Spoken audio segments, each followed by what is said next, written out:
సంఖ్య 192. పాత దాంట్లో 787. పాత పెద్ద పాటల పుస్తకంలో 787, కొత్త దాంట్లో 192.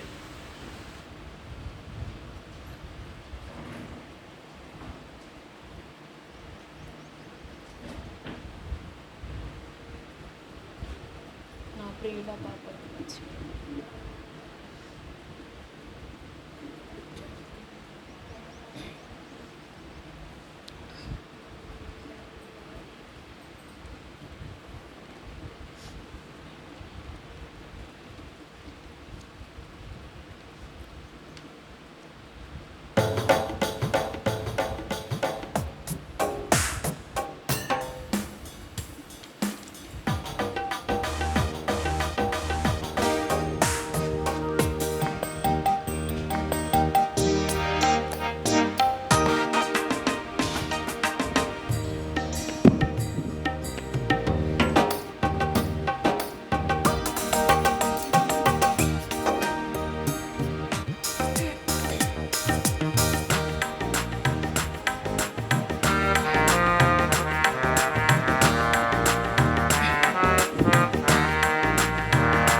జయించువారు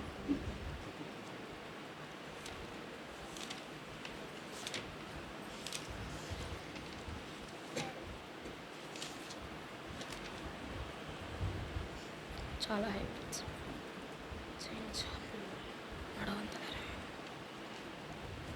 పాట సంఖ్య పెద్ద పాటల పుస్తకంలో 320.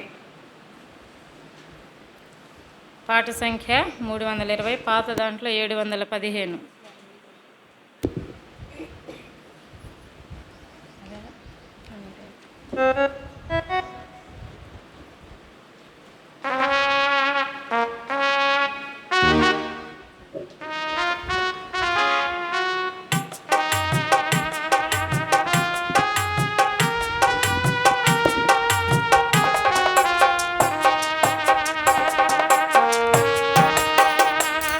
జయించు వారిని కొనిపోవా ప్రభు యేసు వారు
ఇప్పుడు ఏముంది, మనకి బైబిల్ క్విజ్ ఉండిద్ది. అక్క ఇప్పుడు కొన్ని ప్రశ్నలు అడుగుతారు మనల్ని. ఎక్కడి నుంచి? బైబిల్లో. చెప్తారా? చెప్పకపోతే ఏమనుకుంటారు? తాడువైలో ఉన్నటువంటి విశ్వాసులకి ఏమీ తెలియదని చెప్తారా, తెలుసని చెప్తారా? తెలీదని చెప్తారా? తెలుసు, పర్వాలేదు, పలానా సంఘానికి వెళ్ళినప్పుడు వాళ్ళు మంచిగానే వారికి వాక్యం తెలిసిన వాళ్ళని చెప్పుకోవాలి కదా. మౌనంగా కూర్చొని గొర్రెల్లాగా తలలు ఓపొద్దు,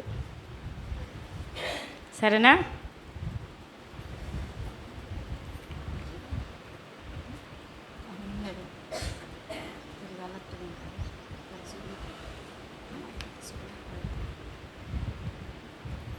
అక్క ఫీజు అడుగుదు కానీ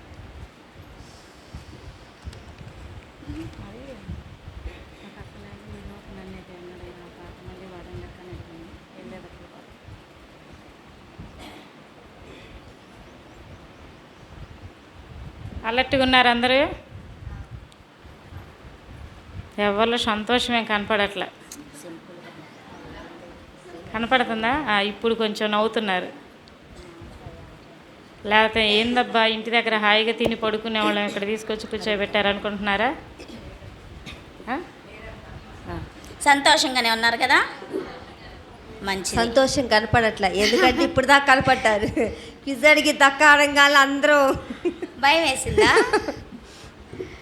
సంతోషం కనిపించట్లా.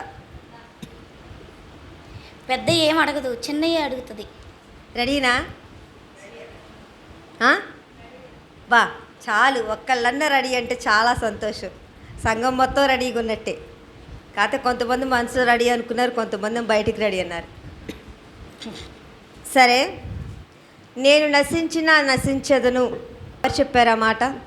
చేతులు ఎత్తండి. ఒక స్త్రీ చెప్పింది. ఆ స్త్రీ తెలిసిన వాళ్ళు వెంటనే చెప్పొద్దు, చెయ్యెత్తితే నేనే పైకి లెగవాలి గడ, పైకి వెంటనే లేస్తేనే. చెప్పొద్దు. మీకు తెలుసు అనుకో, చెయ్యెత్తండి. చెయ్యెత్తాలి. అప్పుడు అక్క చెప్పమన్నప్పుడు చెప్పండి. ఫస్ట్ ఏం చెప్పావు? ఎస్తేరు చెప్పాలి. ఫస్ట్ ఫస్ట్ చెప్పింది. ఆలోచించుకోవాలి, స్పీడ్గా చెప్పొద్దు. ఇప్పుడు మనం ప్రైజ్లు ఏమి ఇట్లేదు కాబట్టి కంగారు పడవద్దు. ఒక్కసారి ఆ క్వశ్చన్ని వినండి. విన్న తర్వాత ఆలోచించుకున్న తర్వాత దానికి ఆన్సర్ చేయండి. మీకు అర్థం కాకపోతే మరలా అడగండి. అక్క మీరు ఏం ప్రశ్న వేశారో మాకు అర్థం కాలేదు, మళ్ళీ అడగండి. ఒక్కసారి అడగంగానే చెప్పేస్తే కొంతమంది అంటే ఎక్కడో ఉంటారు వాళ్ళు. బేతనీయ అక్క, బేతనీలోకి రావడానికి కొంచెం టైం పట్టిద్ది. రెండోసారి అడగాలి కదా నేను వాళ్ళకి. వాళ్ళ ఇంటి దగ్గర నుంచి బేతనీకి రావద్దా మనసు? మరి మీరు కొంచెం వెయిట్ చేయాలి కదా. కాబట్టి వెంటనే కాదు, చెయ్యెత్తండి చాలు. చెయ్యెత్తితే నేనే అడుగుతాను ఎవరు చెప్పాలి అనేది. తర్వాత చూడండి, ఆయన నీకు సంపూర్ణమైన బహుమానం ఇచ్చునని ఆమెకు ఉత్తరం ఇచ్చాను. ఎవరి విషయం చెప్పబడింది ఇది? మరొక మారినండి, ఆయన నీకు సంపూర్ణమైన బహుమానం ఇచ్చునని ఆమెకు ఉత్తరం ఇచ్చాను. చెప్పండి అంటే లేసి చెప్పండి. ఏం పర్వాలేదు, మీకు ఏది తెలుసో చెప్పండి. చెప్పింది పెద్దగా చెప్పాలంటీ, అందరికి వినపడాలి కదా. మీరు అలాగా మీరు సందేహపడద్దు, చెప్పండి. ఋతు. ఇంకొకటి, ముందు ప్లాన్గా అనుకోలేదు మేము, అందుకే కొంచెం టైము. మీకు ఇక్కడ అవకాశం అన్నమాట ఇది. ఇటోళ్ళు ఎత్తరేంది? తర్వాత చూడండి, బైబిల్ ఇప్పుడు తెరవద్దమ్మా. బైబిల్ ఎవ్వరు తెరవద్దు, మీ బైబిల్ అన్నీ మూసేసేయాలి. ఎవరి యొక్క వందన వచనము విని ఎవరి గర్భంలోని స్త్రీ గంతులు వేశాను. ఎవరి యొక్క వందన వచనం విని చెప్పొద్దు. మనం ప్రైజ్ రాడ్ అని చెప్పుకుంటాం కదా, అలాగే వాళ్ళిద్దరు చెప్పుకున్నారంట. ఎవరిది విని ఎవరి గర్భంలో ఉన్న శిశువు గంతులు వేశాను. ఫస్ట్ చేయెత్తింది ఎవరు? అవునా ఆంటీ? మరి మీరేంటి చేయెత్తండి. అదే ఆంటీ చెప్పారు. చెప్పండి ఆంటీ. ఇంకొకటి, మరియా. Very good. మీరు చిన్నపిల్లలు కాదు కాబట్టి క్లాప్స్ ఇప్పిట్లా మీరు వాళ్ళకంటే విన్న తర్వాత చెయ్యొద్దండి, చెప్పొద్దు సమాధానం. మేము అడుగుతాం, ఫస్ట్ ఎవరు ఎత్తారో వాళ్ళకే ప్రిఫరెన్స్, వాళ్ళకే ఇవ్వాలి కదా. నీవు ఇశ్రాయేలు రాజు కాదా, ఎందుకు మూతి ముడుచుకుని ఉన్నావు అని చెప్పి ఎవరి గురించి చెప్పబడింది? ఏ స్త్రీ అంది? ఏ స్త్రీ అంది? సారీ, మరలా అడిగాక అర్థం కాలే ఎలాగల. నీవు ఇశ్రాయేల్ యొక్క రాజు కాదా, ఎందుకు మూతి ముడుచుకొని ఉన్నావు అని ఒక రాజుని రాణి అంది, ఒక స్త్రీ అంది. చేయొద్దు. ఆ స్త్రీ పేరు చెప్పండి. యెజబెల్. ఏంటమ్మా? అబ్బా, వెరీ యెజబెల్ కరెక్టే. కథ ఆంటీ కొంచెం కన్ఫ్యూజ్ అయింది, చాలా బాగా చెప్పారు. నీ జనమే నా జనము. ఇది అనంగా టక్కన ఎత్తేసారు, ఇంకా క్వశ్చన్ కూడా కంప్లీట్ చేయని ఇలా. అంటే మరి అది తెలిసిపోయింది. అదే మరి, చెప్పండి అక్క. రూత్ అనింది. ఓకే అక్క రూత్ కాకుండా వేరే అడిగాక. అక్క, రూత్ వద్దు. తర్వాత ఏమన్నా అందించటక్క. హనుమంటి చెప్పు.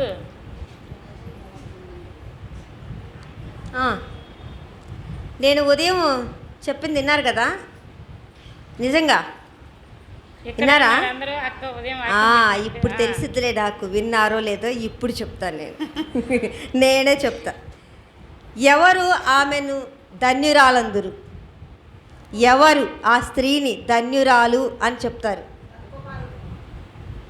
ఆంటీ చెప్పొద్దు ఆంటీ, మీరు చెయ్యొద్దండి, చాలు మేము అడుగుతాం. మళ్ళీ మిగిలిన వాళ్ళు ఫీల్ అవుతున్నారు కదా. మీరు ఇంకా తప్పుకోవాలి, వేరే వాళ్ళకి అవకాశం ఇవ్వాలి. ఆంటీ పేరంటే మీరు చెప్పొద్దు. అంటే ఏం లేదు, ఇక్కడ మీరు టక్కని చెప్పేస్తారు, పాప మీరు చెయ్యెత్తి డిసప్పాయింట్ అయిపోతూ ఉంటారు. వాళ్ళు ఏమనుకుంటారంటే ఫస్ట్ మేము ఎత్తినా కానీ ఆంటీ గారే చెప్తున్నారు, రిస్క్ మాకు లాంటి అవకాశం చెప్పిద్ది ఇవ్వట్లేదు అనుకుంటా, అంటారు. లేచి నుంచుంది. కాళ్ళు వచ్చినాయి. మనం ఏమి చేయకుండా భోజనం చేయకూడదు. అక్క నేను చెప్పమనలేదు ఆన్సర్. ఎన్నిసార్లు చెప్తున్నాము, అర్థం ఆన్సర్ కావట్లేదా? చెప్పొద్దు. కేవలం మీకు తెలిస్తే చెయ్యొద్దండి, చెయ్యెత్తి చూపించండి. అక్కోళ్ళు చెప్పేది అర్థం కావట్లేదా?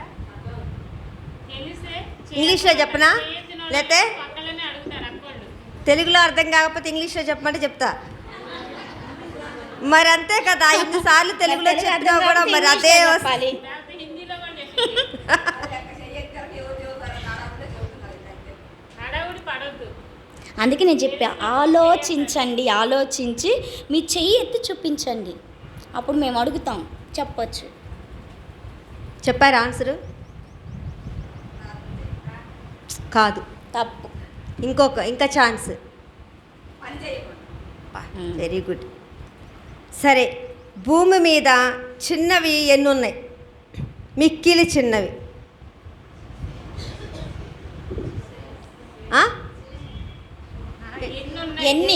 ఎన్ని రకాలు? ఎన్ని ఉన్నాయి? బైబిల్లో క్లియర్గా ఉంది మాట. ఎన్ని?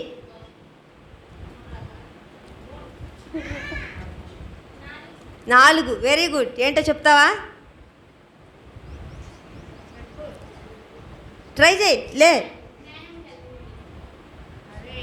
అదే జ్ఞానం కలిగినవి, మిక్కిలి చిన్నవి.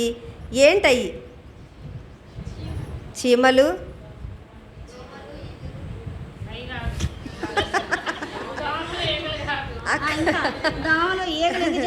చీమలు, ఇంకా ట్రై చేయి, చెప్తావు నువ్వు.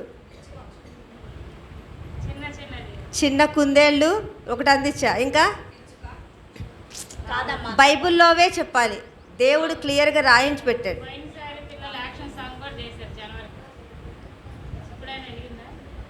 చెప్పనా?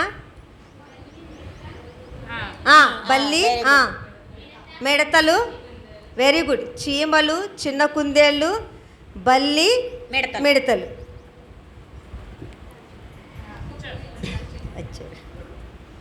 సరే, ఎవరికి ఇద్దరు కూతుళ్ళు ఉన్నారంట? ఇమ్ము ఇమ్ము అనే ఇద్దరు కూతుళ్ళు ఉన్నారంట. ఆంటీ మీరు కాదా ఆంటీ, అన్ని మీరు చెప్తే కుదరదా ఆంటీ?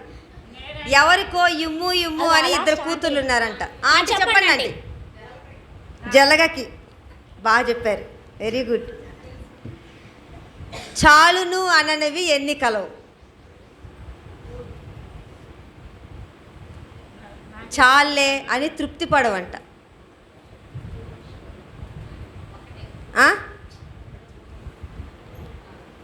ఒకటా? కాదు. ఒకటైతే నేను ఎందుకు అడుగుతా?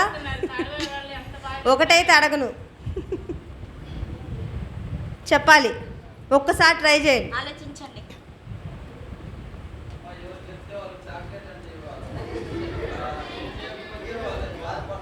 ఇస్తామన్నా, చాక్లెట్లు ఇద్దాం. లేవు. ఆంటీ చెయ్యమన్నా చెప్పింది. ఆంటీ ఒకటి చెప్పారు. ఆంటీ ఒకటి చెప్పారు. చెప్పాలి ఎన్ని. ఇవి కొంచెం తెలుసుంటే మంచిది, అందుకే అడిగాను. ఏంటక్క మళ్ళీ అడగండి. అంటే చూడండి, చాలు అని అనదంట. ఎన్ని వచ్చినా ఇంకా కావాలి ఇంకా కావాలి అని అనేవి ఎన్ని ఉన్నాయి? చెప్పండి అక్క. వినపడలేదక్క.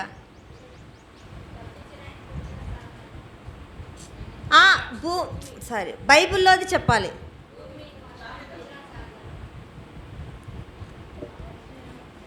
ఇంకా ఇంకోటి ఒకటి చెప్పారు. ఓకే, ఒకటే చెప్పారు. ఇంకా అసలు ఎన్నో చెప్పలా ముందు. చాలు అననివి, తృప్తి పడనివి 3 కలవు, చాలును అననివి 4 కలవు. ఎవరో క్యాచ్ చేశారు, వెరీ గుడ్. ఒకటి భూమి, తర్వాత అసలైంది చెప్పరేంటి? మనం నమ్ముకోకపోతే ఎక్కడికి వెళ్తాం? ఏసైని నమ్ముకోకపోతే పాతాళం.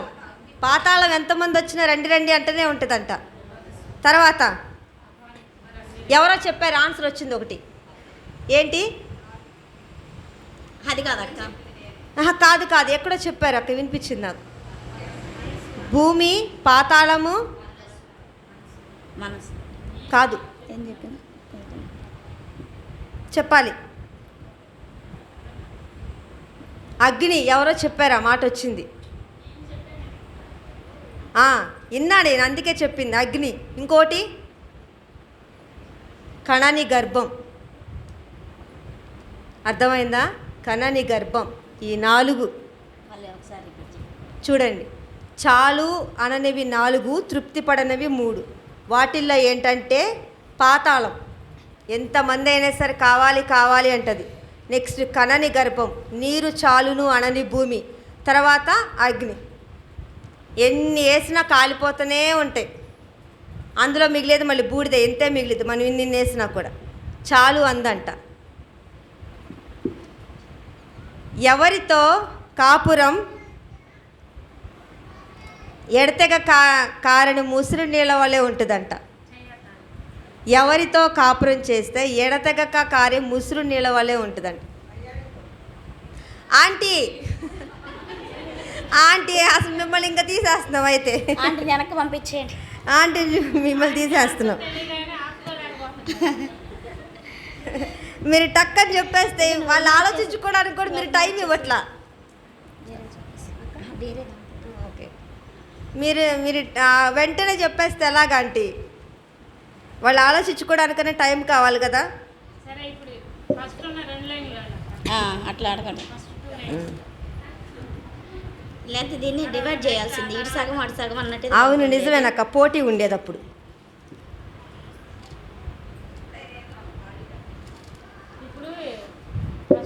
వినండి, ఒక స్త్రీ యేసుక్రీస్తు వంశావళిలోకి వచ్చిందంట. ఒక స్త్రీ పేరు యేసుక్రీస్తు వంశావళిలో చేర్చబడింది. ఇంకా చెప్పిన వాళ్ళే ఎత్తారు. ఇంకోసారి అడుగుతున్నా, ఒక స్త్రీ పేరు యేసుక్రీస్తు వంశావళిలో చేర్చబడింది. రెండుసారి చెప్పు.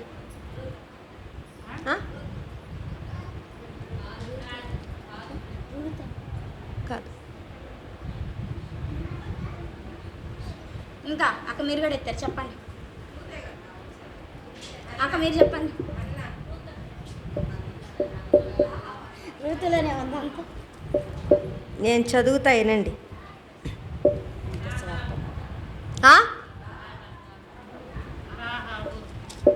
కరెక్ట్. ఎవరు చెప్పారు?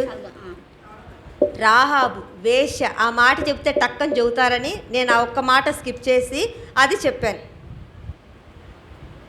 రాహాబు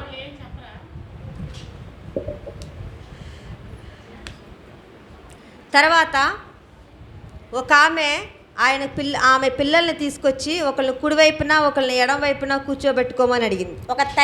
ఒక తల్లి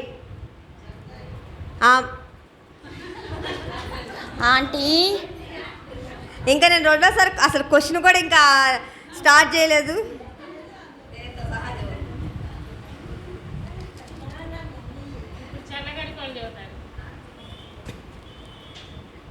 ఆయన కూడా ముందు 2 లైన్లు అని చెప్పారు కదా, మీరు 2 లైన్లో కూర్చోలేదు కదా, మీరు 4 లైన్లో కూర్చున్నారు. అవునా? చెప్పండి మా ఊరోళ్ళు ఎవరు? ఓకే.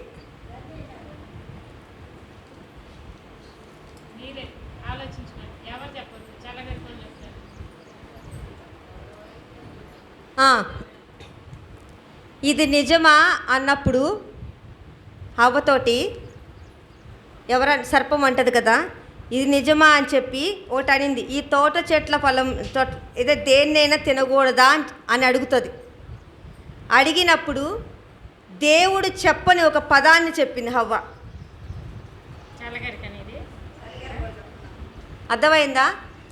దేవుడు వాళ్ళిద్దరిని సృష్టించిన తర్వాత ఏదైనా తోటలో వేసిన తర్వాత ఈ చెట్ల పళ్ళని తినొచ్చు తినకూడదని కొన్ని చెప్తూ వచ్చి దేవుడు చెప్పిన పదము కాకుండా సర్పంతో అవ్వ ఏం చేసిందంటే తన మాట కల్పించి చెప్పింది. దేవుడు చెప్పని పదాన్ని ఆ స్త్రీ ఏం చేసిందంట? కల్పించి చెప్పింది. ఆ పదం ఏంది చెప్పండి అంటే. ఇంకా క్విజ్ ఆపేస్తున్నాంలే ఆంటీ. ఇంకంతే మరి, మీకు చెప్తున్నాం కదా పలానా ఊరోళ్ళు చెప్పమని. మీరు వయసులో పెద్దవారు, వాళ్ళకి అవకాశం ఇవ్వాలి కొంచెం. సరే చెప్పంటారా? లాస్ట్ క్వశ్చన్ అడుగుతాను ఆంటీ, ఇది మీరు మాత్రం చెప్పొద్దు దయచేసి. అసలు కనీసం వాళ్ళు అంటే అమ్మ మీరు ఆలోచించారు? అసలుకి ఆలోచించలేదు కదా.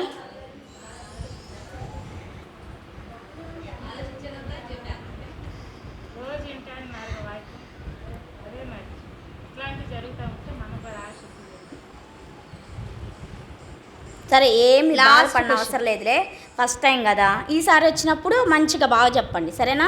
సరే. నా దోష శిక్ష భరించలేనంత గొప్పది అని ఒక వ్యక్తి చెప్పాడు దేవుడితోటి. నా దోష శిక్ష భరించలేనంత గొప్పది అని ఒక వ్యక్తి దేవుడితో చెప్పాడు. ఎవరు ఆ వ్యక్తి? అతని పేరేంటి? చెప్పండి అక్క. White sorry.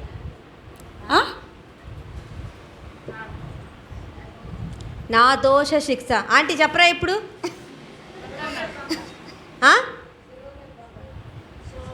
కాదు నా దోష శిక్ష భరించలేనంత గొప్పది అని దేవుడు ఆయనకి చెప్పించినప్పుడు ఒక వ్యక్తి అన్నాడు. ఆ వ్యక్తి పేరు కాదమ్మా. అంటే దీన్ని కొంచెం ఆలోచించుకోండి. అసలు అది ఎక్కడున్నదన్నది అర్థమవుతుందా? అందరూ ఉదయం సాయంత్రం బైబిల్ చదువుకుంటారా? దేవునితోనే అన్నాడు ఆ మాట. నా దోష శిక్షను నేను భరించలేనంత గొప్పదంటూ వచ్చాడు. ఎవరు ఆ వ్యక్తి పేరు? మీరు బైబిల్ చదివితే బాగా అర్థమైంది. ఉదయము సాయంత్రము బైబిల్ చదువుకుంటే, కుటుంబ ప్రార్థన కలిగి ఉంటే. లేదు మీరు బైబిల్ చదువుకోరా? అంటే ఆంటీ మరి అన్నీ కరెక్ట్గా చెప్పావు, ఇది ఎందుకు తప్పు చెప్పావు? మీరు బాగా ట్రైనింగ్ ఇవ్వాలక్క. అయితే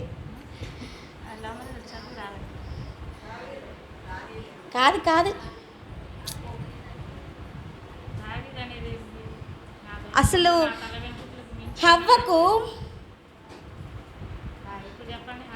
హవ్వకు 2 కుమారులు పుట్టారు కదా, అర్థమైందా? ఆ కుమారులు ఒక కుమారుడు అన్నాడు ఈ మాట, చెప్పండి. షబ్బా కయ్యూను. హేబేలు సత్క్రియలు చేశాడు. హేబేలుకి ఏం అవసరం? ఎవరంటే చెప్పింపబట్టానికి కయ్యూను. దీంట్లో కూడా మీరు అందరూ ఫెయిల్ అయిపోయారు. ఆది కాండము 4వ అధ్యాయంలోనే మీరు రాలేదు అంటే మొదటి పుస్తకమే చదవాలా మీరు? అంటే ఉదయము సాయంత్రం బైబిల్ చదివే అలవాటు లేదు. మనకి లేనప్పుడు మన పిల్లలకి ఎలా నేర్పిస్తాం?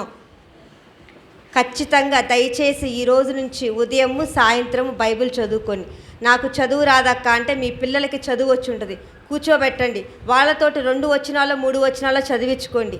అలాగే మీ భర్తలు మీతో కూర్చోపోయినా మీ పిల్లల్ని కూర్చోబెట్టుకొని ఉదయకాలము సాయంత్రం ఒక 5 నిమిషాలు, ఉదయము సాయంత్రం ఒక 5 నిమిషాలు ఖచ్చితంగా కుటుంబ ప్రార్థన కలిగి ఉండండి. ఇది కలిగి ఉంటే ఖచ్చితంగా మనం ఆశీర్వదింపబడతాం. మనం బైబిలే చదువుకున్నప్పుడు దేవుణ్ణి ఇంకా మనం అడిగే అర్హత ఎక్కడి నుంచి వచ్చి చెప్పండి? ప్రభా నాకు అది కావాలి ఇది కావాలని ఎప్పుడు అడగడమేనా? అడగాలన్నా కూడా మనకు ఉండాలిగా అది. కాబట్టి ఇక నుంచి అయినా ఆలోచించి ఈ పని చెయ్యండి. మీకు రాకపోతే ఉంటారు మీ పిల్లలు. అక్క చెప్పారు కదా సాక్ష్యంలో, ఆయన కళ్ళు కనిపించవు, ఆయన ఏం చేశారు? అక్కతో చదివిస్తూ వచ్చారు, షారక్తో. దాని మూలంగా ఏమొచ్చింది? ఆమె వర్ధిల్లింది. అర్థమైందా? అలాగే మీకు రాకపోతే చదివించుకోండి పక్కన. లాస్ట్ అండ్ ఫైనల్ క్వశ్చన్ అడిగి వెళ్తున్నాను.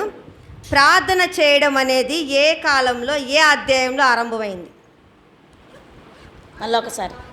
ప్రార్థన చేయటం అప్పటి వరకు ప్రార్థన చేయటం అనేదే లేదంట.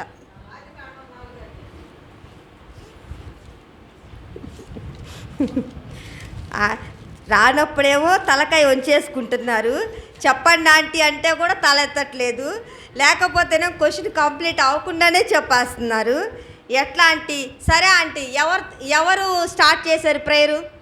ఎవరి పేరు? ఆ పేరేంటి? అతని పేరు కాదు, చెప్పండి పేరు. నేను అడిగింది అతని పేరు. అతని పేరు అడిగాను. ఎవరు కుమారులు అని అడగల. ఎనోష. ఎవరది?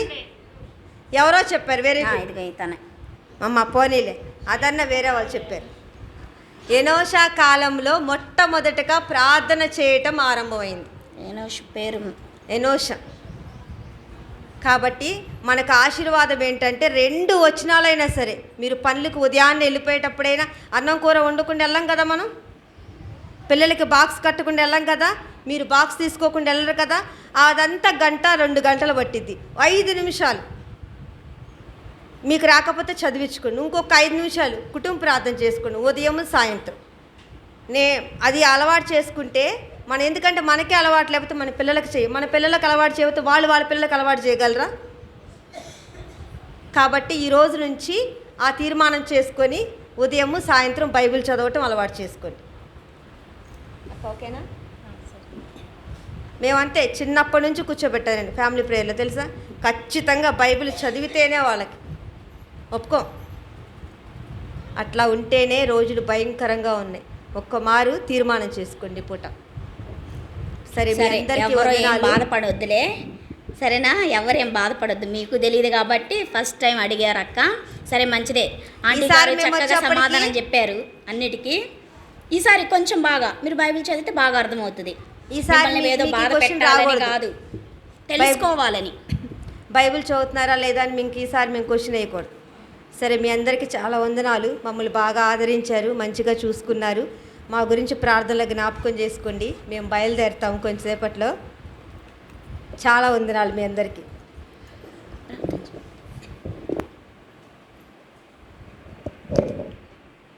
అయిపోయింది అనుకుంటున్నారా?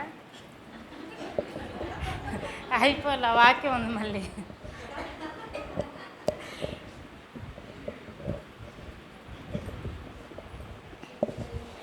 ప్రేమగలిగిన తండ్రి, పరలోకమందున దేవ, పరిశుద్ధుడానికి వందనాలు చెల్లించుకుంటున్నాను తండ్రి. సాయంకాల సమయంలో ఈ రీతిగా మా సెకండ్ సెక్షన్లో మరి క్విజ్లో కూడా మీరు సహాయపడుతూ వచ్చిన ప్రేమను బట్టి నీ స్తోత్రాలు. ఈ సమయంలో నీ దాసరాలు అనుష కొరకు కూడా ప్రార్థన చేస్తున్నాను, కృప చూపించండి. వాక్యాన్ని పంచుకొని చుంటుండగా నీ దాసరాలని నీ సిలువ చాటును మరుగుపరచండి, నీ ఆత్మచేత నింపండి. నీ యొక్క పరలోకములో నుండి నీ యొక్క వాక్కులను తండ్రి నీ దాసరాలకు మీరు అనుగ్రహించి మనం ప్రార్థన చేస్తున్నాం. ఏమి చెప్పవలసినది ఆ సమయంలోనే పరిశుద్ధాత్మ మీకు బోధించినన్న వాగ్దానాన్ని కూడా నీ అవసరాల పక్షాన్ని మీరు నెరవేర్చమని ప్రార్థన చేస్తున్నాం. ఈ సమయంలో చేరువచ్చినటువంటి మరి ప్రియులు కూడా అందరూ మెలకుగా ఉండి దేవుని యొక్క వాక్యం కొరకు ఆశ కలిగి ఉండడానికి సహాయం చేయండి. యెహోవా నీ దాసుడు ఆలకించుచున్నాడు, ఆజ్ఞనిమ్ము అన్నట్లుగా మరి తెరవబడినటువంటి హృదయాలు కలిగినటువంటి వారే దేవుని యొక్క వాక్యము కొరకే వారి హృదయాలను వారి యొక్క చెవులను ప్రభా తెరువు చేసుకునే దాని కొరకై సహాయపడుతురండి. వారిలో ఆసక్తిని దయచేయండి. ఇంకా రాబోయే దినాలలో ప్రభా ఈ పరిచర్య ఇంకా వర్ధిల్లడానికి సహాయపడుతురమ్మని ప్రార్థన చేస్తున్నాం. మరోసారి ఇంత అవసరాలను కూడా మీరు బలపరిచి వాడుకుంటురమ్మని, ఆత్మ సంబంధమైనటువంటి ఆత్మకు క్షేమాన్ని కలిగించేటువంటి మాటలు దయచేయవలసిందిగా ప్రార్థిస్తూ, శరీరము శత్రువు ఎక్కడా కొడితేనే మరి పని చేయకున్నట్లు సహాయపడుతురమ్మని యేసుక్రీస్తు వారి నామంలో స్తుతించి ప్రార్థించి అడిగి వేడుకుంటున్నాం తండ్రి. ఆమేన్.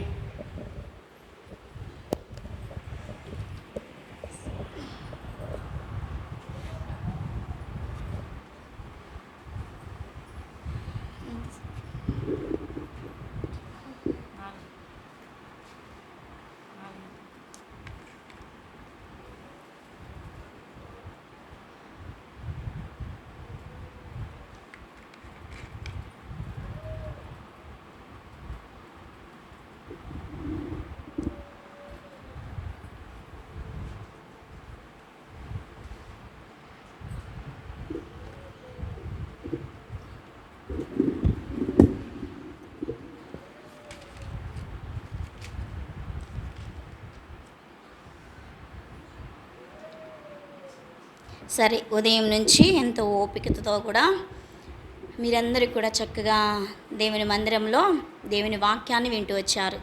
పాటలు మొదటి సెక్షను, రెండో సెక్షను, తర్వాత ఈవినింగ్ ఇప్పుడు పాటల్లోనూ క్విజ్లో కూడా దేవుడు ఎంతో సహాయపడుతూ వచ్చాడు. సహాయపడ్డా లేదా? మీకు ఓపికను కూడా ఇచ్చాడు. చాలా వేడిగా ఉంది కదా, వేడిగా ఉన్నప్పటికి కూడా దేవుని ఇంట్లో దేవుని యొక్క వాక్యాన్ని వినడానికి చాలా శ్రద్ధగా ఉన్నారు. అందుని బట్టి దేవునికి మనం ఎంతైనా వందనస్తులము. చూడండి, సామెతలు కొద్ది నిమిషాలు దేవుని వాక్యాన్ని ధ్యానించుకుందాము. సామెతలు 19వ అధ్యాయము 14వ వచనము. సామెతలు 19వ అధ్యాయము 14వ వచనము. అందరి కలిసి చదువుకుందాం. చదువు వచ్చిన వాళ్ళు అందరూ చక్కగా చదవండి. Page number 545 page. Page number 545 page. సామెతలు 19వ అధ్యాయము 14వ వచనము చదవండి. గృహమును విత్తనమును పితరులిచ్చిన స్వాస్థ్యము, సుబుద్ధి గల భార్య యెహోవా యొక్క దానము. ఏంటంట? చివరి లైను మనం రెండో లైన్ చదువుదాము.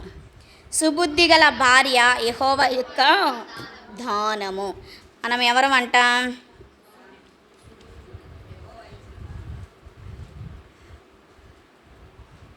ఏంటంట? సుబుద్ధి గల భార్య యెహోవా యొక్క దానము. దానం అంటే మన ఇంటికి ఎవరన్నా ఇస్తే మనం ఏం చేస్తాం? సహాయం చేస్తామా చేయమా? సహాయము చేస్తాం. అట్లానే మంచి హృదయం కలిగినటువంటి వ్యక్తిని దేవుడు ఏం చేసినాడంట? ఆ భార్యను ఆ భర్తకు దానంగా ఇచ్చాడు. అర్థమైందా? అక్కగారు చెప్పింది పొద్దున ఏం చెప్పింది? ఉదయకాల సమయంలో ఏక శరీరమై ఉండాలి. ఏక శరీరముగా ఉంటేనే ఆ భార్యాభర్తల మధ్య సంబంధం అనేది ఎలా ఉంటుందంట? ఐక్యంగా ఉంటుంది. ఎటువంటి పరిస్థితులు వచ్చినప్పటికీ, ఒకవేళ మాట్లాడుకోపోవడానికి కారణాలు, అర్థమైందా, గొడవలు అయినప్పటికీ కూడా మాట్లాడుకోవడంలో భార్యాభర్తలు అయినప్పటికీ కూడా ఏక శరీరంగా ఉండి ఏం చేయాలంట? ప్రార్థన చేస్తే ప్రభు సహాయం చేశాడని అక్క చెప్తూ వచ్చింది. కొన్ని పరిస్థితులు మనం అక్క చెప్పింది తన జీవితంలో కూడా మనం వింటూ వచ్చిన. అయితే ఇక్కడ మనం కొద్ది నిమిషాలు చూద్దాము. సుబుద్ధి గల భార్య యెహోవా యొక్క దానము. సుబుద్ధి అంటే ఏంటి? మంచి బుద్ధి. Very good. ఏంటంట? సుబుద్ధి అంటే మంచి బుద్ధి. ఈ మంచి బుద్ధిలో ఉన్న 4 లక్షణాలను నేను ఈ మధ్యాహ్నం చెప్తా. అర్థమైందా? మంచి బుద్ధి సుబుద్ధి. ఈ మంచి బుద్ధిలో 4 లక్షణాలు ఉన్నాయి. ఏంటంట? 4 లక్షణాలు ఉన్నాయి. ఈ 4 లక్షణాలను నేను మీకు చెప్పాలని ఆశ కలిగి ఉన్నా. ఈ 4 లక్షణాలు నేను మీకు చెప్తాను, వినండి. సుబుద్ధి, మంచి బుద్ధి అంటే మొట్టమొదటిగా ఏంటంట? యథార్థమైన జీవితము. ఏంటంట? యథార్థమైన జీవితము. యథార్థమైన జీవితం అంటే ఏంటి? మచ్చలేని ప్రవర్తన. ఏంటంట? మచ్చలేని జీవితము. మచ్చలేని ఏంటంట? ప్రవర్తన. మచ్చలేని చెప్పండి. ఇంకా మనం అంతా చెప్పుకోవచ్చు. యథార్థంగా మనం ప్రవర్తిస్తున్నప్పుడు, యథార్థంగా మనము జీవిస్తున్నప్పుడు, యథార్థంగా మనం మాట్లాడుతున్నప్పుడు మనకేముంటుంది? మచ్చ ఉంటుందా? ఉండదు. ఎందుకని? మన హృదయంలో ఏముందంట? మంచి బుద్ధి కలిగిన మనము, యథార్థమైన హృదయం కలిగినటువంటి మనలో ఏముండదంట? మచ్చ, మలినము, డాగు అనేది ఏది కూడా ఉండనే ఉండదు. ఉంటుందా? ఉండదు. ఎందుకని? సుబుద్ధి కలిగి ఉన్నాము, మంచి బుద్ధి కలిగి ఉన్నాము. అంటే దాంట్లో ఏంటంట? యథార్థమైన బుద్ధి. యథార్థంగా మనం ప్రవర్తించాలి. ఎవరైనా మన యొద్దకు వచ్చి, అక్క ఈరోజు నాకు కొంచెం మనీ అవసరం. ఏంటంట? మనీ అవసరం, నిజంగా అడుగుతున్నాను నేను, నాకు కొంచెం సాయం చేయక్క అంటే నువ్వేమనాలి? యథార్థంగా మన దగ్గరుంటే ఏం చేయాలంట? సాయం చెయ్యాలి. చెయ్యాలా లేదా? సాయం చేస్తే ఏంటంటే అది మచ్చలేని బుద్ధి, మచ్చలేని ప్రవర్తన. అంతేగాని మన దగ్గర డబ్బులు ఉంచుకుని యథార్థంగా ఉన్నా కూడా కొన్నిసార్లు ఏం చేస్తామంట? ఆ సహోదరి ఏం చేయదంట? ఇదమ్మా తీసుకెళ్ళిద్దే కానీ ఏం చేయదంట? ఏళ్ళ తడబడి ఇవ్వదు. అసలుకి కొన్ని సంవత్సరాలైన నెలలైన ఇవ్వదు. నేను అడిగిన దాకా కూడా తను ఇవ్వాలి, తను నేను ఎందుకు బ్రతిమలాడుకోవాలని కొంతమంది అనుకోరా మీరు? తాడవేళ్ళు మంచోళ్ళు అనుకుంటా. అయితే అట్లా ఏం చేస్తామంట? కొన్నిసార్లు అనుకుంటుంటాము. ఎందుకని? వాళ్ళ పరిస్థితిని బట్టి, ఎదుటి వారు ఉన్న ప్రవర్తనను బట్టి మనం అలా మాట్లాడతాం. అయినా కూడా మన ఎదుటి వారిని చూసి కాదు, మనం ఏ బుద్ధి కలిగి ఉన్నాము? సుబుద్ధి. అంటే యథార్థమైన బుద్ధి కలిగి ఉన్నాం కాబట్టి మన తోటి వారికి మనము సాయం చేసేవారిగా ఉండాలి, మేలు చేయాలి. అంతేగాని వారికి ఏమాత్రం కూడా కీడు చేయకూడదు. దేవుడు నిన్ను అడుగుతాడా లేదా? ఆ సహోదరి వచ్చినప్పుడు నీవేమన్నావమ్మా? నీ దగ్గర ఉన్నాయి కదా, ఎందుకు ఇవ్వలేదని దేవుడు నిన్ను ప్రశ్న వేస్తే ఏం చెప్తావు? ప్రవ్వా, సహోదరి మంచిది కాదయ్యా, ఈదు అని చెప్పగలమా? చెప్పలేము. తన యథార్థమైన స్థితి ఎలా ఉందో దేవుడు చూశాడు. నీ యథార్థమైన స్థితి ఎలా ఉన్నదో దేవుడు నిన్ను కూడా చూస్తున్నాడు. అయితే మన జీవితంలో మొట్టమొదటిగా యథార్థమైన జీవితము అంటే మచ్చలేని ప్రవర్తనను మనము కలిగి ఉండేవారంగా ఉంటూ రావాలి. ఈ మచ్చలేని ప్రవర్తన కలిగి ఉండడం ద్వారా ఏం జరిగిద్దంటే శాశ్వతమైన ఫలం ఉంటుందంట. మనకి ఏముంటుంది? శాశ్వతమైన ఫలము. శాశ్వతం అంటే ఎప్పుడూ ఉండేది, సదాకాలము కూడా ఉంటుంది. ఇప్పుడు మనము యేసు ప్రభుని అంగీకరించింది ఎందుకు? ఆ నిత్యరాజ్యంలో శాశ్వతముగా ఆయనతో యుగాలు రాజ్యం ఏలేదాని కొరకే. అవునా కాదా? ఇంత శ్రమలు, ఇంత బాధ, ఈ ఎండలో కష్టపడి మనం కూర్చోవలసిన అవసరము ఉందంటారా?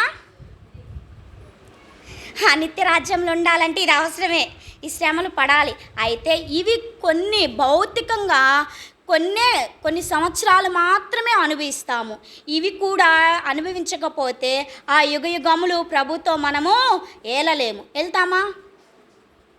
అయితే మన జీవితంలో యథార్థమైన ప్రవర్తన కలిగినటువంటి మనము, మచ్చలేని ప్రవర్తన కలిగినటువంటి మనము శాశ్వతమైన ప్రతిఫలాన్ని పొందుకోవాలి. ఆ శాశ్వతమైన ఫలమును పొందుకునేది ఎక్కడ?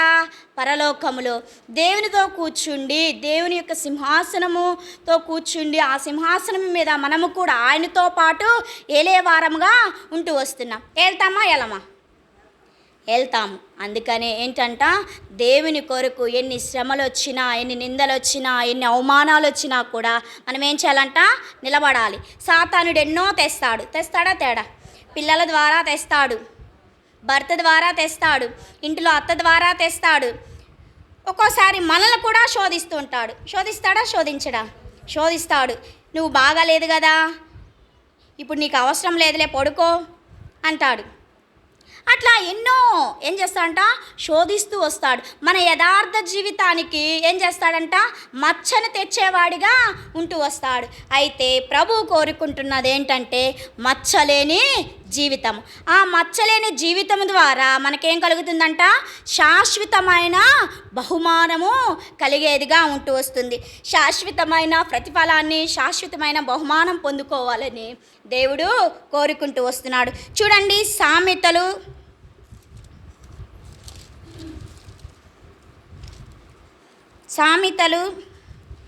20 అధ్యాయము 7వ వచనము. సామెతలు 20 అధ్యాయము 7వ వచనం. తీసిన వాళ్ళు చదవండి అమ్మా.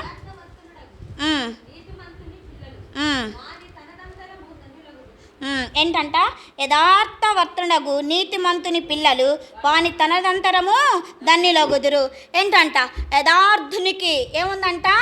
ధన్యత, ధన్యకరమైన నామాన్ని అక్కడ ప్రకటింపబడుతుంది. అతనే కాదు, తన యథార్థమైన జీవితంతో ఏంటంట? నీతిమంతుని పిల్లలు వారి యొక్క తనతరంతో కూడా, మనమే కాదు మన తర్వాత మన పిల్లలు కూడా ఎలా అవుతారంట? ధన్యులుగా మార్చబడతారు. దేని ద్వారా? యథార్థమైన జీవితము కలిగి ఉండడం ద్వారా, మచ్చలేని జీవితము జీవించడం ద్వారా మనకే కాదు మన పిల్లలకు కూడా దేవుడు ధన్యకరమైన నామాన్ని అలంకరించేటువంటి దేవుడు, మన గొప్ప దేవుడు మనకుంటూ వచ్చినాడు. అయితే మనము నేర్చుకోవాల్సింది ఏంటంటే యథార్థతను ఎక్కడో కూడా మనము విడిచిపెట్టకూడదు. మచ్చలేని ప్రవర్తనగా ఈ సహోదరిని చూస్తే, ఈ సహోదరి చాలా మంచిదమ్మా, తను దేవుని ఇంటికి వెళ్తుంది, తనలో ఎక్కడ కూడా మచ్చ వేయడానికే లేదు, ఏ విషయంలో కూడా. కొంతమంది అంటారా అనరా? చాలామంది లేకపోయినా కొద్ది మందినైనా ఆ మాట అనగలరు. ఎందుకని? వారి యొక్క యథార్థమైన జీవితాన్ని బట్టి. అయితే మన జీవితంలో ఈ యథార్థమైన ప్రవర్తన కలిగి ఉండడం ద్వారా మన పిల్లలు కూడా ఆశీర్వదింపబడతారు. ఉదయం అక్క చెప్తూ వచ్చింది, ఈ దినాల్లో పిల్లల యొక్క ప్రవర్తనలు మనం చూస్తే చాలా భయంకరంగా ఉంటూ వస్తున్నాయి. వారు చదువుకోవడానికి పంపిస్తే ఎంతో బాధాకరమైన విషయాలు వాళ్ళని చూస్తుంటేనే ఏంటంట? ఎంతో బాధ, కన్నీరే కానీ ఏమాత్రం కూడా ఏం చేయలేకపోతున్నామంట. చెప్పండి, తల్లిదండ్రులుగా బిడ్డల విషయంలో మనం ఎంత ప్రార్థన చేసినా అది ఎప్పుడు చేయాలంట? చిన్ననాటి నుండి చేస్తూ వస్తేనే బిడ్డలు యవన కాలంలో చక్కగా రక్షింపబడేవారిగా ఉంటారు. చూడండి, సామెతలు 15వ అధ్యాయము 16వ వచనములో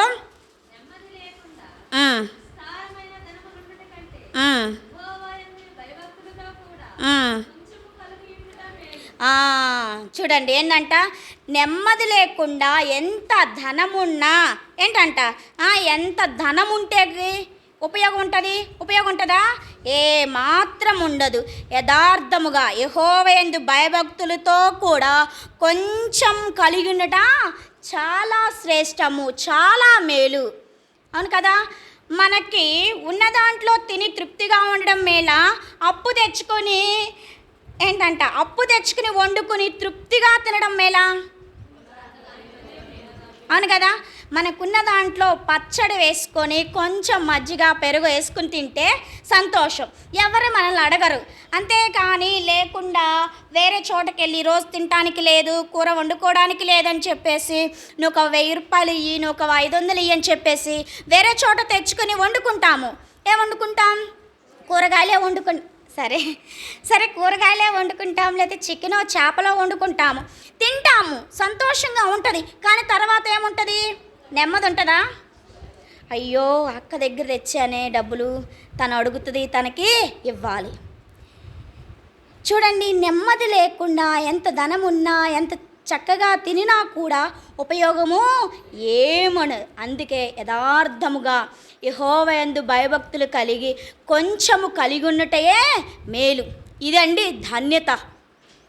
ఇది దేవుడు కోరుకున్నటువంటి లక్షణం. అయితే మనము కూడా ఇటువంటి లక్షణాన్ని కలిగి ఉండే వారంగా ఉంటూ రావాలి. చూడండి, సామెతలు 28వ అధ్యాయము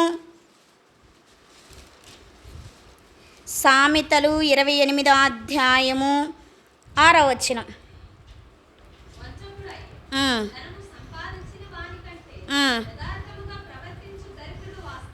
ఏం చేయకూడదంట?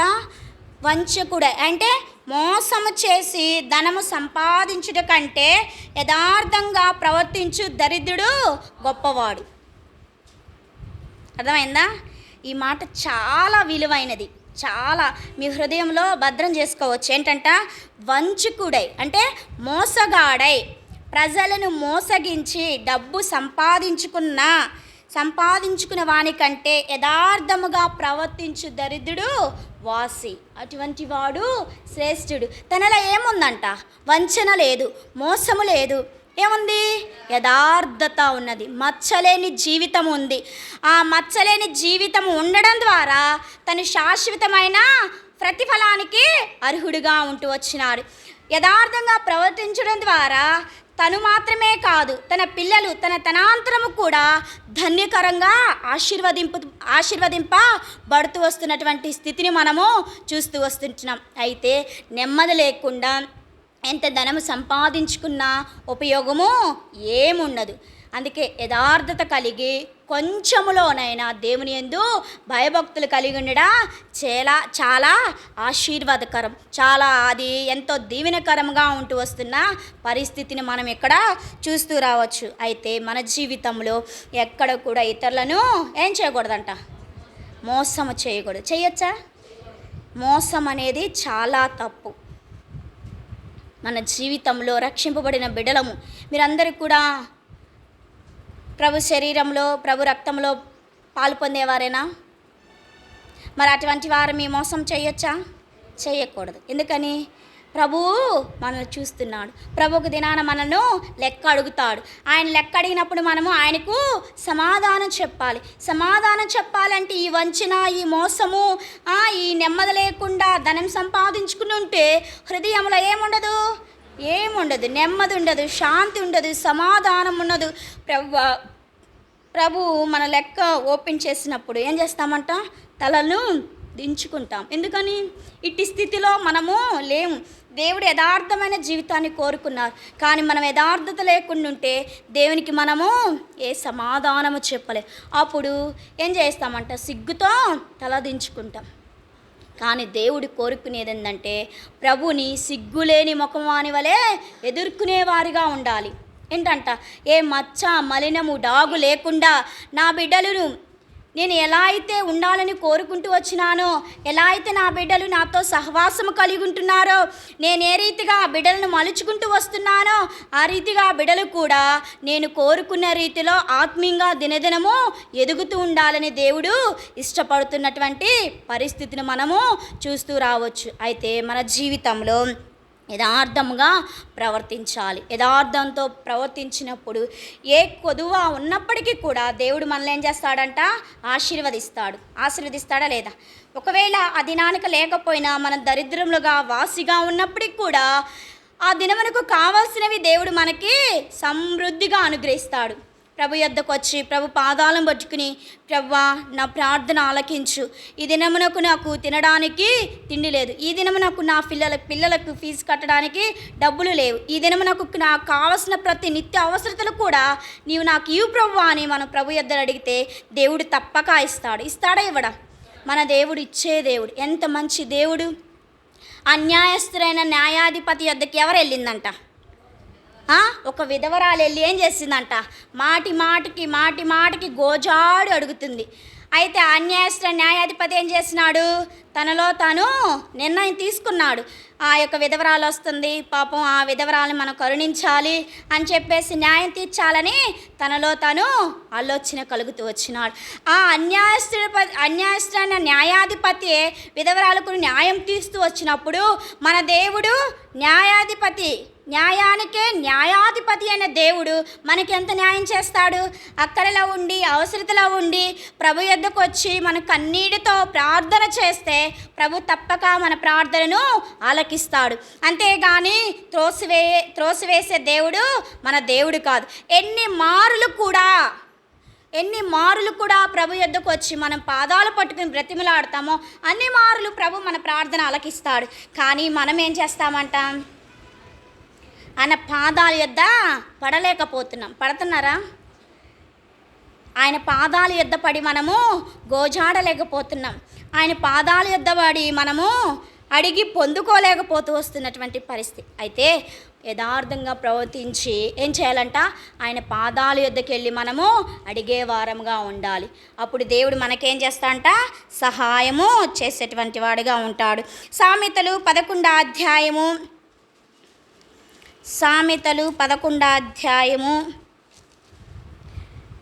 3వ వచనం చదవండి అక్క.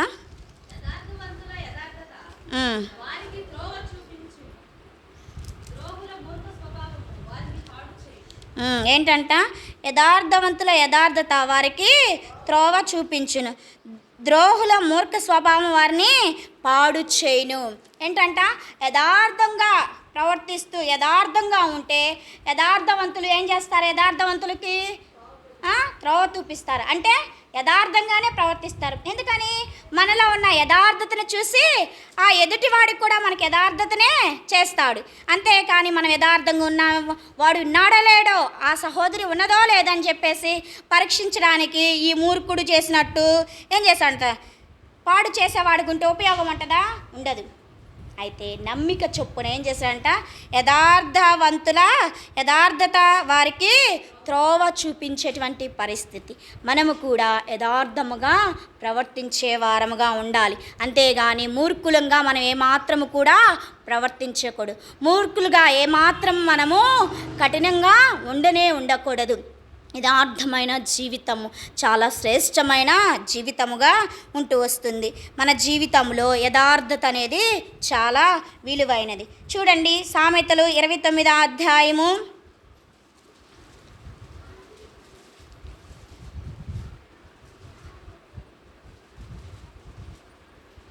20వ వచనం. సామెతలు 29:20.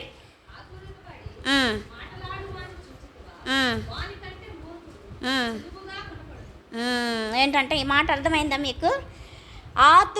ఆతురపడి మాటలా వాణ్ణి చూచితివా, వానికంటే మూర్ఖుడు సులువుగా గుణపడును. ఎంతో దుడుకుగా మాట్లాడుతున్న వాడిని ఏం చేయాలంట మనము, అసలు ఎన్ని చెప్పినా వాడనేది వినాడు.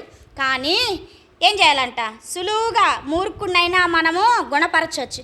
అది కాదురా బాబు, ఇది ప్రవర్తన, ఇది యథార్థమైన మార్గము, ఇది వంకర మార్గము, ఇది ఇరుకు మార్గము, ఇది విశాల మార్గం రా బాబు అని చెప్తే వింటాడా? అయితే ఆతురత అనేది ఏమాత్రము కూడా యథార్థవంతులకు శ్రేయస్కరమే కాదు, ఆ మాటే కాదు. అయితే మన జీవితంలో ప్రభువు కోరుకున్న మొదటి లక్షణం ఏంటంట, యథార్థమైన జీవితము. అంటే మచ్చలేని జీవితం. ఆ మచ్చలేని జీవితం ద్వారా శాశ్వతమైన ప్రతిఫలాన్ని మనము పొందుకునే వారముగా ఉంటూ వస్తున్నాం.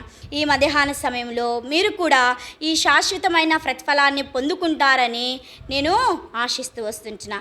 రెండవదిగా చూద్దాం రండి. రెండవ లక్షణము చూస్తే ఈ యొక్క సుబుద్ధి ఏంటంటే మన అంశము సుబుద్ధి అంటే మంచి బుద్ధి అని మనము చెప్పుకుంటూ వచ్చాం. అయితే ఈ సుబుద్ధిలో రెండో లక్షణం ఏంటంట, దీర్ఘశాంతము. ఏంటంట, దీర్ఘశాంతం అంటే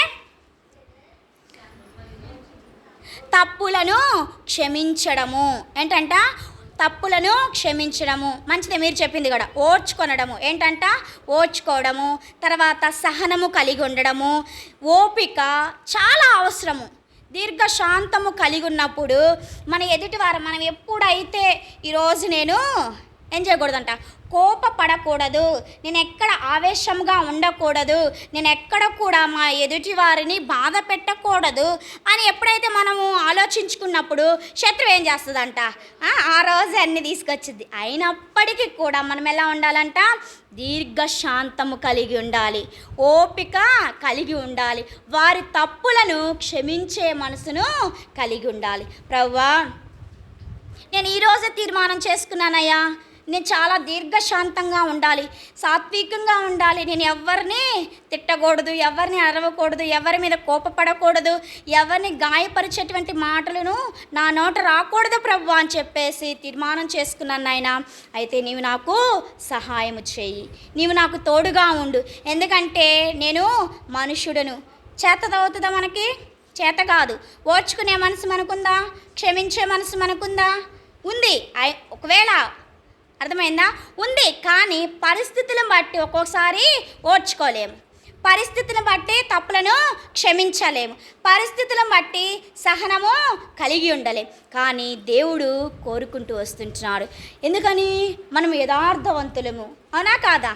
యథార్థంగా ప్రవర్తించాలి. అందుకనే దేవుడు ఈ రెండో లక్షణాన్ని మనకు అనుగ్రహిస్తూ వచ్చినాడు.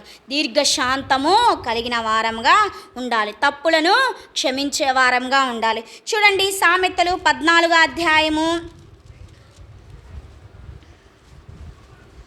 సామెతలు 14వ అధ్యాయము 29వ వచనం చదవండి అక్క.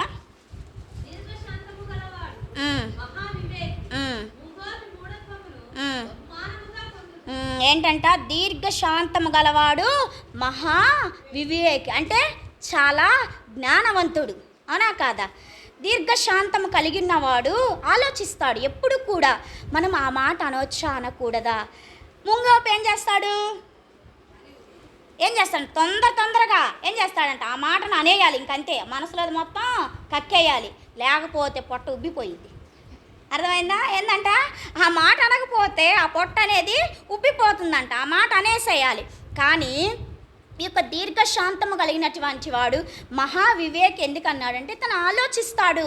ఆ మాట ఆ సహోదరి నన్ను ఎందుకన్నది, నాలో తప్పులు ఏమున్నవి, మనకు కనబడకపోవచ్చు, ఇతరులకు కనబడదా?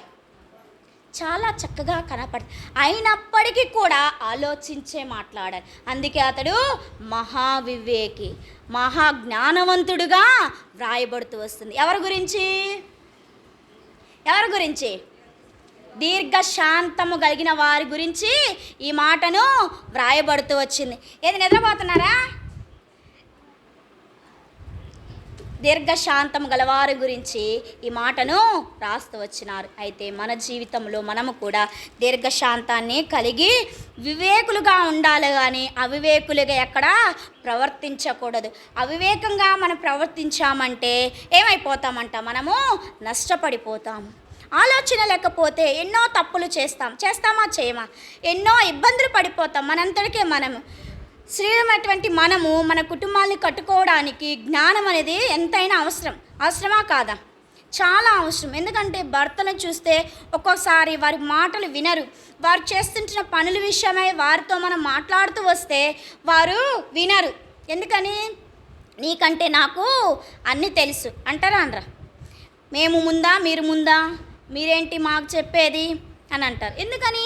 వారు దేవుని ఎరగని వారు, యథార్థవంతులు కాదు, వారు మూర్ఖులు. అయితే అయినప్పటికీ కూడా జ్ఞానము కలిగి మహా వివేకిగా భర్తతో మనం ఏం చేయాలంట?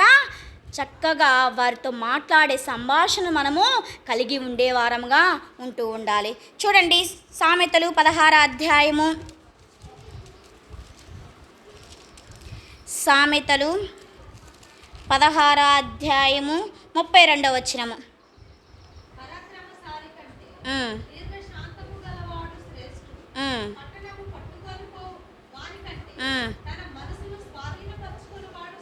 ఏంటంట? పరాక్రమశాలి కంటే దీర్ఘశాంతము గలవాడు శ్రేష్ఠుడు. ఇప్పుడు బలవంతుడు ఉన్నాడు, నేను చూస్తూ వచ్చాను, సండే స్కూల్ పిల్లలకు చెప్పా. గొల్యాతు ఉన్నాడు, అంత హైటు, అంత వెయిట్, అంత పర్సనాలిటీ ఉన్నాడు. దేవుడు ప్రజలైన ఇశ్రాయేలును అన్ని మార్లు అవమానపరుస్తూ వచ్చినాడు. ఉపయోగం ఉన్నదా? తనలో దీర్ఘశాంతం ఉన్నదా? లేకపోవడం ద్వారా తనేమైపోయాడంట? చనిపోతూ వచ్చాడు. అయితే మన జీవితంలో ఏంటంట? పరాక్రమశాలి కంటే దీర్ఘశాంతము కలిగిన వాడు శ్రేష్ఠుడు, వివేకి, మహాజ్ఞాని. అయితే ఆ మహాజ్ఞానాన్ని మనము పొందుకునే వారముగా ఉంటూ రావాలి. మన జీవితంలో మొట్టమొదటి ఏందంట? వెనక నుంచి చెప్పండి అమ్మా. మొదటిది యథార్థమైన జీవితము. ఏముండకూడదు? మచ్చలేని జీవితము. అంటే ఆ మచ్చలేని జీవితం ద్వారా మనకేమొచ్చిందంట? శాశ్వతమైన ప్రతిఫలాన్ని పొందుకుంటూ వస్తున్నాం. రెండవదిగా చూస్తే యథార్థమైన జీవితంలో ఏముంది? దీర్ఘశాంతం ఉన్నది. దీర్ఘశాంతం ఏం చేస్తుందంట? తప్పులన్నిటినీ క్షమించేదిగా ఉంటుంది. మనము క్షమించలేము, కానీ మన దేవుడు ఎంత గొప్పవాడు చూడండి. ప్రభువును పొడిచిన వారినేమి, ప్రభుకు చిరకనిచ్చిన వారేమి, తర్వాత ప్రభు మొహం మీద ఉమ్ము వేసిన వారినేమి, ఇట్లా ఆయన అందరినీ క్షమించాడా లేదా? వారినే కాదు మనల్ని కూడా క్షమించాడు అనా. మనం ఎన్నో మాటలని ఉండం. మన మందిరానికి రాకముందు ఆ దేవుడు ఎవరోలే, మనకు కాదు, మనకు సంబంధించిన వాడు కాదు, ఆయన ఏం చేసినాడు అని ఎన్నోసార్లు మనము కూడా ప్రభువుని తక్కువగానే చూసినటువంటి పరిస్థితి లేకపోవచ్చు. అయితే ఏంటంట, అలాంటి మనలో కూడా ఆయన ఏం చేసినాడంట, ప్రేమించినాడు. కేవలము ఆయన ఏం చేసినాడంట, మన పట్ల కూడా దీర్ఘశాంతాన్ని కనుపరుస్తూ వచ్చినాడు. ఆయన దినదినము మన పట్ల దీర్ఘశాంతాన్ని కనుపరుస్తూ వస్తున్నాడు. ఎందుకంటే మనం చూస్తూ రావచ్చు, మన దినమంతా కూడా లోకంలో జీవిస్తున్నాం. అర్థమైందా? దినమంతట్లో లోకంలో జీవిస్తున్నాం. ఏ మాటలు మాట్లాడుకుంటాం చెప్పండి? ఎన్నో మాటలు మాట్లాడుకుంటాం, కానివి మన కళ్ళతో చూస్తుంటాము, కాని చోటుకి మన కాళ్ళతో నడుస్తూ వెళ్తాము, కానీ వాటి విషయమై మనము తలంపుల ఆలోచన కలిగి ఉంటాం. అవి మళ్ళీ ఎక్కడ ఉంచుకుంటామా? హృదయంలో కూడా ఉంచుకుంటాం. అది అవసరమా? కాదు. అయినప్పటికీ కూడా దేవుడు క్షమిస్తుంటున్నాడు.